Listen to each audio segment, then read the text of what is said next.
Good morning. This is Daniel Eve, the Good Mood Coach. We are today on Friday. I think this is Be Happy by the Holy Moharash, Holy Mystic. We are on number 5 here, which actually is a hidden number 5. It's not even in the booklet here. Let's learn from him. Unfortunately, the majority of people are not happy. They are afraid of other people's opinions about themselves. Therefore, you must apply the opening lines of the Shulchan Aruch, Code of Jewish Law, to the commandment of joy. Do not be embarrassed before the mockers, and certainly do not squabble with them.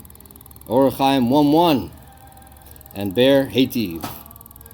So essentially, he's telling us something we know, but let's really bring it out, that a lot of the reason that we might not be able to be happy, to be able to find a place of joy, is because there are people around us who judge us. People around us who might make fun of us, be sarcastic, put us down, and why? Because maybe our way or your way is not the way of your environment. In other words, maybe you like to dance and be silly, but people around you are very serious, and they don't like that. Or maybe you like to be relaxed and have a book and sit in the backyard, and the person around you wants to go. Let's go off-road. Let's do this. Let's do that. And maybe you just want to drink your coffee and relax. Have a nice, calm morning. So either way, if people are going to give you a hard time, or you're going to feel embarrassed, we're going to hold back. Then we're going to stuff ourselves inside, and then we're not going to be able to express ourselves, and then we're going to be stuck. I'm very good. Have a wonderful day. So he says that we should learn from the first, the guidebook of the Jewish way of life, the Shulchan Aruch, that don't be embarrassed before mockers, meaning people who like to put people down to feel good. Don't be embarrassed. We'll work on getting over it. We'll talk about that another time. And certainly do not squabble with them. What do you mean squabble with them? Meaning, maybe you're the type of person who doesn't like to take it. You like to say, what are you doing? Back off. I'm entitled to this. I'm entitled to that.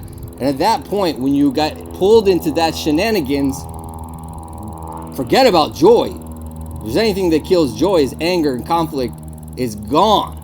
Unless you have a different type of problem where you get a lot of joy out of rage. But that's not exactly the kind of joy we're talking about in this book here.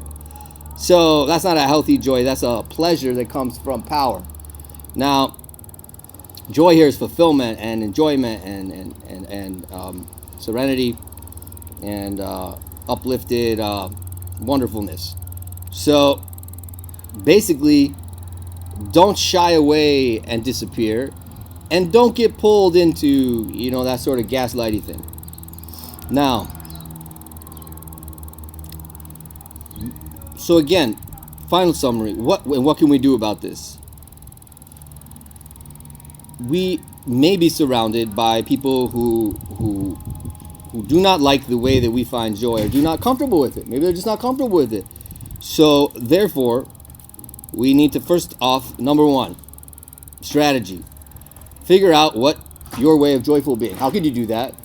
Perhaps start alone. We could start alone. Find your own place, your own time where you won't be embarrassed, and then you'll be able to try out different things. Be silly. I have a client at work in the clinic who loves to dance and be silly and shout and scream, but like in her traditional, South Asian culture, there's a time and a place, but outside of that, no. And so, but when she goes to the wilderness or with her friends, she can really express it, and then a natural joy pops out of her. So first, number 1, identify the way that you can, the ways really that you can find joy.